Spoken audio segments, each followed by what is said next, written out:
दोस्तों, भारत के राष्ट्रपति को देश का प्रथम नागरिक माना जाता है। इसके साथ ही देश के राष्ट्रपति को कमांडर इन चीफ का दर्जा भी मिला है, जिसके तहत राष्ट्रपति देश के तीनों सेनाओं इंडियन आर्मी, एयरफोर्स और नेवी के मुखिया होते हैं।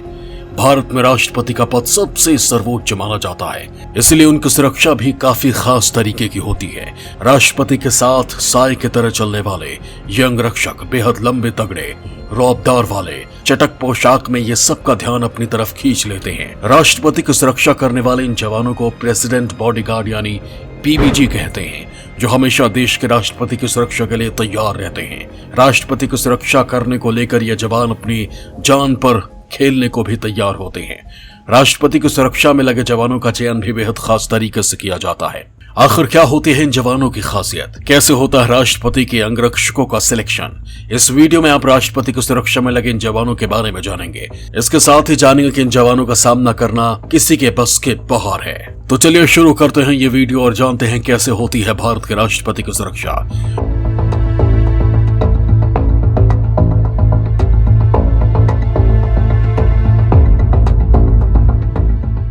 दोस्तों, राष्ट्रपति की सुरक्षा करने वाले जवानों की यूनिट को प्रेसिडेंट्स बॉडीगार्ड यानी पीबीजी कहा जाता है, जो भारतीय सेना की सर्वोच्च यूनिट होती है। इन जवानों का एक ही काम होता है, हर वक्त राष्ट्रपति की सुरक्षा करना। ये अंगरक्षक राष्ट्रपति भवन में ही रहते हैं। वर्तमान में राष्ट्रपति की सुरक्षा करने वाले जवानों की संख्या 176 है, जिसमें 4 ऑफिसर्स, 11 जूनियर कमीशन्ड ऑफिसर्स यानी जेसीओ और 161 जवान होते हैं। राष्ट्रपति की सुरक्षा करने वाले जवान हरियाणा, पंजाब और राजस्थान से आते हैं। वहीं यहाँ के युवाओं को राष्ट्रपति की सुरक्षा के लिए चुना जाता है। इतना नहीं, खास जाति के लोगों को ही राष्ट्रपति की सुरक्षा में लगाया जाता है, जिसमें जाट, सिख और राजपूत को ही प्राथमिकता दी जाती है। खास जाति के जवानों को ही राष्ट्रपति की सुरक्षा में लगाने के साथ ही उनके चुनाव को लेकर और भी कई कैटेगरियां भी हैं। राष्ट्रपति की सुरक्षा में लगे जवानों की लंबाई 6 फीट होनी जरूरी होती है। इससे 1 सेंटीमीटर कम वालों का चयन नहीं किया जाता। 6 फीट की हाइट का कॉन्सेप्ट आजादी के बाद से आया है। इससे पहले 6 फीट 3 इंच की योग्यता रखी गई थी। इतना ही नहीं, उन जवानों का चयन 2 साल के कठिन ट्रेनिंग के बाद किया जाता है। इस ट्रेनिंग के बाद ही उन्हें यूनिट में जगह मिलती है। दोस्तों, राष्ट्रपति की सुरक्षा में लगे अंगरक्षकों की और भी क्वालिटी के बारे में आप जानेंगे, लेकिन इन अंगरक्षकों के इतिहास के बारे में भी थोड़ा जान लेते हैं। राष्ट्रपति की रक्षा के मामले में लगे जवानों की यूनिट का गठन आज से 252 साल पहले हुआ था। इसका गठन 1773 में वर्तमान गवर्नर जनरल वॉरेन हेस्टिंग्स ने किया था। ईस्ट इंडिया कंपनी ने उस समय देश के इस यूनिट में यूरोपियन ट्रूप्स को बतौर पैदल सेना भर्ती किया था। इस यूनिट का जब पहली बार गठन किया गया था, तब इसमें महज 50 जवानों को शामिल किया गया था। वहीं इन जवानों का चयन मुगल हाउस से 50 ट्रूप से किया गया था। यहाँ आपको बता दें कि मुगल हाउस का गठन 1760 में सरदार मिर्जा साहिबाज खान और सरदार खान तार बैग ने किया था। इसके बाद इस यूनिट में बनारस के राजा चैत सिंह ने इसमें 50 और सिपाहियों को जगह दी थी, जिसके बाद इनकी संख्या 100 हो गई।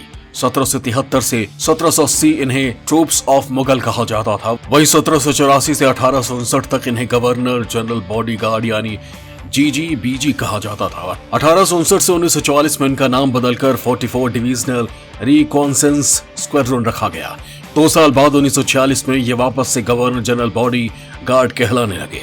वहीं आजादी के बाद ये टुकड़ी 2 भागों में बट गई। इसमें से एक टुकड़ी पाकिस्तान चली गई और दूसरी भारत में रह गई। फिर 1950 में इन्हें पीबीजी नाम मिला, जो प्रेसिडेंट बॉडीगार्ड के नाम से भी आज भी जाना जाता है। देश की आजादी के बाद भले ही अंग्रेज चले गए, लेकिन ये यूनिट तब से लेकर आज तक राष्ट्रपति की सेवा करती आई है। पहले ये यूनिट वायसराय की सुरक्षा करती थी और अब राष्ट्रपति की सुरक्षा करती है। इतना ही नहीं, राष्ट्रपति की सुरक्षा में लगाए बॉडीगार्ड यूनिट का पहला कमांडर ब्रिटिश था। इस कमांडर का नाम कैप्टन स्वीनी टू था। स्वीनी ईस्ट इंडिया कंपनी के सम्मानित सैनिक थे। इनके साथ इनके जूनियर लेफ्टिनेंट स्क्यूमल ब्लैक थे। उस समय इस यूनिट में कैप्टन से लेकर पैराट्रूपर्स तक शामिल थे। राष्ट्रपति की सुरक्षा में तैनात बॉडीगार्ड की पुरानी यूनिट में कैप्टन, 1 लेफ्टिनेंट, 4 सर्जेंट्स, 4 दफादार, 100 पैराट्रूपर्स, 2 ट्रम्पटर्स और 1 बग्घी चालक को शामिल किया जाता था। प्रेसिडेंट की सुरक्षा में लगा हर सदस्य एक ट्रेन्ड लड़ाका टैंक चलाने वाला फौजी होता था। ये अपनी ड्यूटी बेहद सधे हुए तरीके से निभाते हैं। वर्तमान में इस रेजिमेंट में सेना की विभिन्न टुकड़ियों से जवानों को लिया जाता है। मौजूदा समय में इस टुकड़ी में शामिल सभी जवानों को विशेष प्रशिक्षण प्राप्त होता है। ये पैराट्रैपिंग से लेकर दूसरे क्षेत्रों में भी दक्ष होते हैं। किसी नए जवान का इस यूनिट का हिस्सा बनना आसान नहीं है। उन्हें 2 साल के कठिन प्रशिक्षण के बाद ही इसका हिस्सा बनाया जाता है। इस दौरान जवान अपने कमांडेंट के सामने अपनी तलवार पेश करता है, जिसको छूकर कमांडेंट उसे पीवीजी में शामिल करते हैं। इसका अर्थ होता है कि मेरा हथियार और मेरा जीवन आज के बाद आपके हाथों में है। इस यूनिट की सबसे बड़ी पहचान होती है इनके खूबसूरत और मजबूत घोड़े। इस टुकड़ी में शामिल सभी जवानों को इनमें महारत होती है। इतना ही नहीं, इनके अपने घोड़ों पर इतनी महारत हासिल होती है कि घोड़ा कितना भी तेज दौड़े, वो इनकी लगाम थामे ही इन पर शान से सवारी करने में सक्षम होते हैं। ये सभी जवान ड्रिल के तौर पर घोड़े के साथ अपने दमखम को आजमाते भी रहते हैं। वहीं आपको जानकर हैरानी होगी कि जर्मनी के खास घोड़े को छोड़कर इस यूनिट के अन्य लंबे बाल रखने की इजाजत नहीं होती। पीवीजी के सैनिकों के दिन की शुरुआत इनके घोड़ों के साथ होती है। ये सभी जवान ड्रिल के तौर पर घोड़ों के साथ अपने दमखम को आजमाते हैं। इसके साथ ही इनका रौबदार चेहरा, गठीला बदन, इनकी पोशाक सब कुछ बेहद खास होती है। इन्हें प्रेसिडेंट या वाइस प्रेसिडेंट की शपथ ग्रहण समारोह में, गणतंत्र दिवस और स्वतंत्रता दिवस की परेड, गार्ड चेंज सेरेमनी में देखा जाता है। इस सेना का कमांडिंग ऑफिसर हमेशा ब्रिगेडियर या कर्नल रैंक का होता है। उसके नीचे मेजर, कैप्टन, दफादार होते हैं। सिपाहियों के रैंक नायक या सवार होती है। राष्ट्रपति के सभी अंगरक्षकों को एक तय यूनिफॉर्म में रहना होता है। इसके साथ ही सभी सिपाहियों के घोड़े एक ही रंग के होते हैं। केवल कमांडिंग ऑफिसर का घोड़ा अलग रंग का होता है। इनकी यूनिफॉर्म की बात करें तो रेजिमेंट की यूनिफॉर्म 1900 के बाद ज्यादा नहीं बदली गई, लेकिन अलग अलग सेरेमनी के लिए अलग अलग यूनिफॉर्म होती है। इसलिए कभी आपको ये लाल रंग में दिखते हैं तो कभी सफेद। इसके साथ ही राष्ट्रपति भवन में आने वाले हर गणमान्य व्यक्तियों के लिए इनकी तैयारियां भी खास होती है। इसके अलावा इनके लिए एक दिन खास होता है। ये दिन होता है जब राष्ट्रपति इन्हें अपना ध्वज सौंपते हैं। इसका इतिहास भी बेहद पुराना है। साल 1923 में ब्रिटिश वायसराय ने अपने इन अंगरक्षकों को 2 सिल्वर ट्रम्पेट और 1 बैनर सौंपा था। इसके बाद से ये लगातार जारी है। आजाद भारत में हर नया राष्ट्रपति अंगरक्षक की टुकड़ी के प्रमुख को अपने ट्रम्पेट और बैनर सौंपते हैं। ये समारोह काफी भव्य होता है, जिसमें टुकड़ी अपना बेहतरीन प्रदर्शन करती है।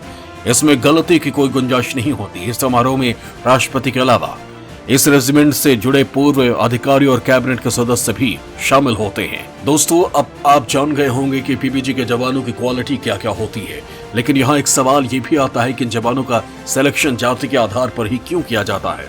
तो आपको बता दें कि इस तरह का सिलेक्शन ब्रिटिश शासनकाल से चला आ रहा है, जो आज तक नहीं बदला गया। भले ही इस जाति से बाहर कोई शख्स कितना भी काबिल क्यों न हो, लेकिन कास्ट के आधार पर वो इस सिलेक्शन से बाहर ही रहता है। इसके साथ ही पीवीजी के जवानों को लेकर यह भी माना जाता है कि कुछ खास जातियों का बॉडी स्ट्रक्चर बाकी जाति के लोगों से अलग होता है। इसलिए राष्ट्रपति की सुरक्षा में इन जातियों को ही महत्व दिया जाता है, क्योंकि पीवीजी में 6 फीट की हाइट का जो क्वालिटी रखी गई है वो अधिकतर इन जातियों में आराम से देखने को मिल जाती है। शायद यही वजह है कि आजादी से पहले और आजादी मिलने के इतने सालों बाद भी इस नियम में कोई बदलाव नहीं किया गया। और ये यूनिट जिसे सबसे ज्यादा ताकतवर माना जाता है, वो पूरी शिद्दत के साथ अपना फर्ज निभाती है। इस खास यूनिट की यही खास बात है।